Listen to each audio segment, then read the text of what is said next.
সাত রামনগর বিধানসভা কেন্দ্রের উপনির্বাচনে বামগ্রেস প্রার্থী রতন দাসের জামানত বাজেয়াপ্ত হবে বলে জানালেন রাজ্যের হেভিওয়েট মন্ত্রী রতনলাল নাথ। রাজ্যে বিজেপির প্রার্থীরা ঐতিহাসিক মার্জিনে জয়ী হবেন বলে নিজ প্রতিক্রিয়ায় জানালেন রাজ্যের পর্যটন মন্ত্রী সুশান্ত চৌধুরী। চতুর্দিকে বর্তমানে একটা বিষয়ে সরবতা, আসন্ন লোকসভা ভোটের জোরদার প্রচারাভিযান। আগামী 19 এপ্রিল পশ্চিম লোকসভা আসনে ভোট এবং সাত রামনগর বিধানসভা কেন্দ্রে উপনির্বাচন, পাশাপাশি 26 এপ্রিল পূর্ব লোকসভা আসনে নির্বাচন। ফলস্বরূপ চতুর্দিকে শাসক এবং বিরোধী রাজনৈতিক দলগুলি নিজেদের মতো করে জমজমাট প্রচারাভিযান চালিয়েছে। এই প্রচারের নিরিখে শনিবার সকালে সাত রামনগর বিধানসভা এলাকায় রোড শো করলেন এলাকার বিজেপি প্রার্থী দীপক মজুমদার।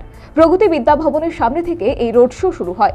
রোড শোতে সাত রামনগর বিধানসভা কেন্দ্রের বিজেপি প্রার্থী দীপক মজুমদার, রাজ্যের হেভিওয়েট মন্ত্রী রতনলাল নাথ, পর্যটন মন্ত্রী সুশান্ত চৌধুরী সহ অন্যান্য নেতাকর্মী সমর্থকরা উপস্থিত ছিলেন। রাজ্যের পশ্চিম এবং পূর্ব লোকসভা আসনে বিজেপির প্রার্থীদ্বয় জয়লাভ করবে বলে জানিয়ে সাত রামনগর বিধানসভার বামগ্রেস প্রার্থী রতন দাসের জামানত বাজেয়াপ্ত হবে বলে প্রতিক্রিয়া ব্যক্ত করলেন রাজ্যের হেভিওয়েট মন্ত্রী রতনলাল নাথ।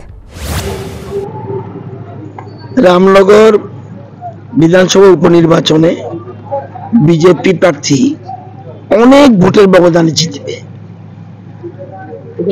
এবং লোকসভা নির্বাচনে পশ্চিম ত্রিপুরা আসনে বিপ্লব কুমার দেব উনিও প্রচুর ভোটের ব্যবধানে জিতবে। আমার ব্যক্তিগত অভিজ্ঞতা এবং রাজনৈতিক অভিজ্ঞতা আমি বলতে পারি, বিরোধী দলের প্রার্থী যারা রয়েছে তাদের জামানত জব্দ হবে, অর্থাৎ যা ভোট কাস্টিং হবে তার 1/6 কম যদি পায় তাহলে তার জামানত থাকে না। রতন দাসের জামানত থাকতে পারে না। উনি এমন কোনো ভালো কাজ অতীতে করেনি যে জন্য মানুষ ওনাকে ভোট দেয়। আর রামনগরের ভোটারদের আমি চিনি, তাদের মন মানসিকতা চিনি। তারা দীর্ঘদিন আমাদের প্রয়াত সুরজিৎ দত্তের পাশে ছিল এবং তারা উপযুক্ত প্রার্থী পেয়েছে। একই সাথে রাজ্যের পর্যটন মন্ত্রী সুশান্ত চৌধুরী বলেন, সাত রামনগর বিধানসভা কেন্দ্র এবং রাজ্যের দুটি লোকসভা আসনে বিজেপি প্রার্থীরা ঐতিহাসিক মার্জিনে জয়লাভ করবেন। দেখুন, ত্রিপুরা রাজ্য আলাদা করে বলার কিছু নেই।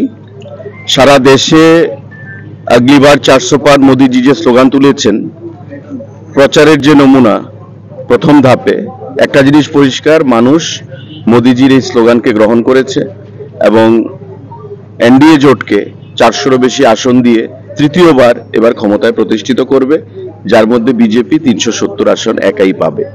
আমাদের রাজ্য ত্রিপুরা রাজ্য দুটো আসনের ভোট 19 তারিখ এবং 26 তারিখ, পাশাপাশি সাত রামনগরের উপনির্বাচন অনুষ্ঠিত হচ্ছে বিধানসভা ক্ষেত্রে।